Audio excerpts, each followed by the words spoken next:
चिन्मयं व्यापि यत्सर्वं त्रैलोक्यं सचराचरं तत्पदं दर्शितं येन तस्मै श्रीगुरुवे नमः। ज्ञान उदधियरु ज्ञान घन सद्गुरु शंकर रूप। नमो नमो बहुबारही सकल सुपूज्यन भो। मूकं करोति वाचालं पंगुं लंघयते गिरिं यत्कृपातमहं वन्दे परमानंदमाधवम्। बोलिए श्री सद्गुरु महाराज की जय। सर्वक्षण प्रतिक्षण स्मरणीय परमाराध्य परम पूज्यपाद संत सद्गुरु महाराज के परम पावन युगल पद में पदों में सदा सदा पदवंदन। मंच पर उपस्थित परम श्रद्धेय स्वामी बोधानंद जी महाराज, श्रद्धेय स्वामी फूल बाबा, स्वामी विश्वबंधु बाबा, स्वामी प्रियनाथ बाबा एवं अन्य साधु महात्मागण,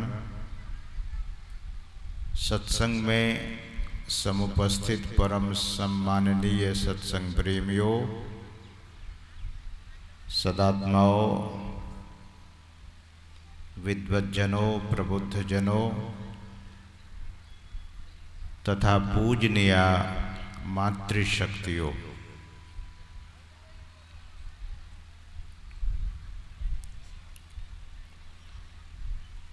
संसार में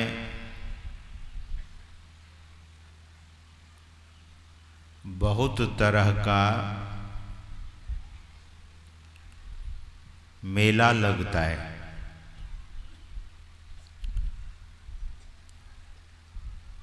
एक मेला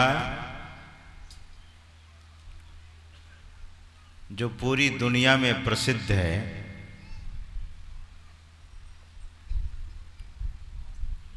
जो हरिद्वार की धरती पर 12 वर्षों में लगता है, उसको बोलते हैं महाकुंभ मेला।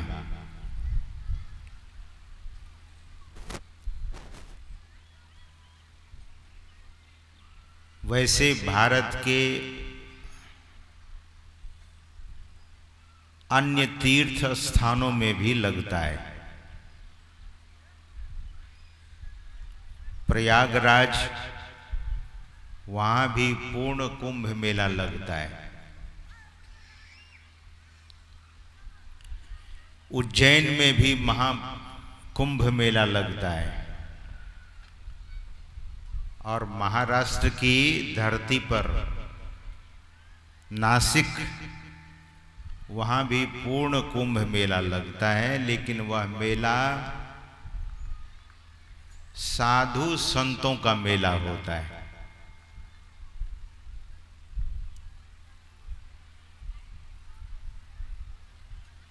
इसलिए कि इंद्र का पुत्र जयंत अमृत का कलश लेकर भागा था। कब? जब समुद्र मंथन हुआ था, दैत्य और देवता दोनों मिलकर समुद्र मंथन किया था। तो मंथन के क्रम में अमृत प्रकट हुआ था और उस अमृत कलश को लेकर भगवान इंद्र का जो पुत्र था जयंत अमृत कलश लेकर भागा और सोचा कि मैं अकेला पीकर अमर हो जाऊंगा।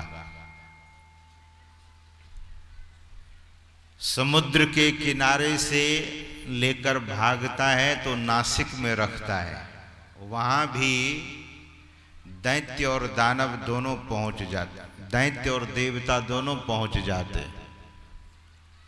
वहां से अमृत कलश लेकर भागा तो उज्जैन में आकर रखा और वहां भी देवता और दैत्य जब पहुंच गया तो जयंत अमृत कलश को लेकर भागता है और प्रयागराज में लाकर रखता है। अभी पीना ही चाह रहा था कि देवता और दानव वहां पहुंच गए। वहां से अमृत कलश लेकर भागा और हरिद्वार में आकर रखा। इतने में देवता और दानव दोनों वहां पहुंच गए और अमृत पीने के लिए दोनों आपस में झगड़ गए, लड़ गए। भगवान प्रकट हुए। किस रूप में? मोहिनी के रूप में भगवान प्रकट हो गए। दैत्यों ने देखा कि इतना सुंदर स्वरूप, ऐसा रूप जो मन को मोहने वाला। सारे दैत्य भगवान विश्व मोहिनी के रूप को देखकर मोहित हो गया। सब दैत्य मोहित हुआ। विश्व मोहिनी भगवान ने कहा कि आप लोग आपस में झगड़िए मत, हम अमृत क्रम क्रम से सबको पिला देंगे। आपको अमृत ही तो पीना है।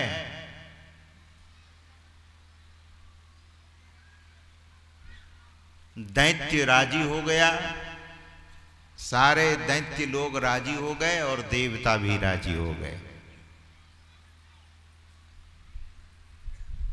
तो एक तरफ दैत्य की पंक्ति बैठी, पंक्तिबद्ध होकर दैत्य लोग, दानव लोग बैठ गए। दैत्य कहिए, दानव कहिए, राक्षस कहिए, एक ही बात है। और दूसरी तरफ देवता लोग पंक्तिबद्ध होकर बैठ गए।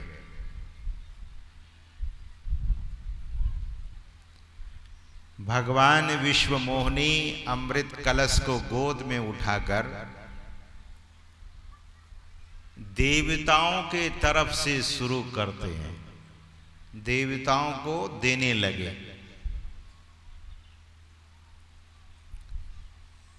तो दैत्यों में से जो राहु नाम का दैत्य था, वह दैत्य की पंक्ति से उठकर, दानवों की पंक्ति से उठकर देवता के पंक्ति में आकर बैठ गया। कहाँ बैठा? किस देवता के पास? चंद्र और सूर्य के बीच में आकर राहु बैठ जाता है। चंद्र देवता और सूर्य देवता के बीच में आकर राहु बैठता है।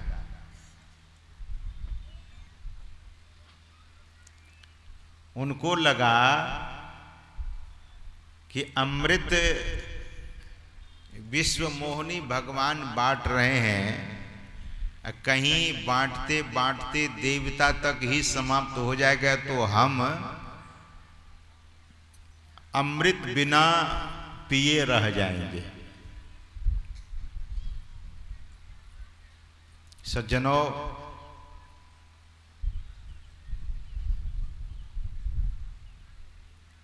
भगवान ने देखा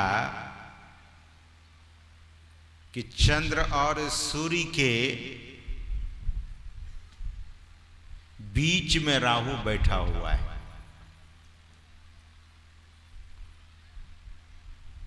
तो चंद्र तक भगवान अमृत बांट देते हैं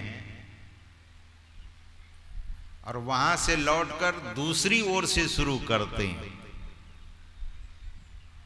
सभी देवताओं को पिलाने के बाद पंक्ति में राहु भी बैठा हुआ था, तो भगवान ने उसे यानी राहु को भी अमृत पिला दिया गया भगवान के द्वारा। और भगवान विष्णु ही विश्व मोहिनी रूप लेकर प्रकट हुए थे। और भगवान क्या करते हैं, राहु को अमृत तो पिला देते हैं, लेकिन राहु का सिर सुदर्शन से काट दिया गया। तो राहु का धड़ और सिर दोनों अलग अलग हो गया। अमृत पी चुका था, वही दो भाग में, एक केतु और दूसरा राहु। यह जब देवता ने देखा कि हमारे एक दैत्य की हत्या कर दिया भगवान विश्व मोहिनी ने, तो लड़ पड़े और बड़ा भारी युद्ध हुआ। जब बड़ा भारी युद्ध हुआ तो देवता लोग अमृत पान कर चुके थे, अमृत पी चुके थे भगवान के द्वारा। तो देवता लोग बलवान हो गए और दैत्य कमजोर हो गया। दैत्य और देवता के बीच में, दानव और देवता के बीच में जो युद्ध हुआ, तो दानव लोग, दैत्य लोग हार गए और देवता लोग विजयी हो गए।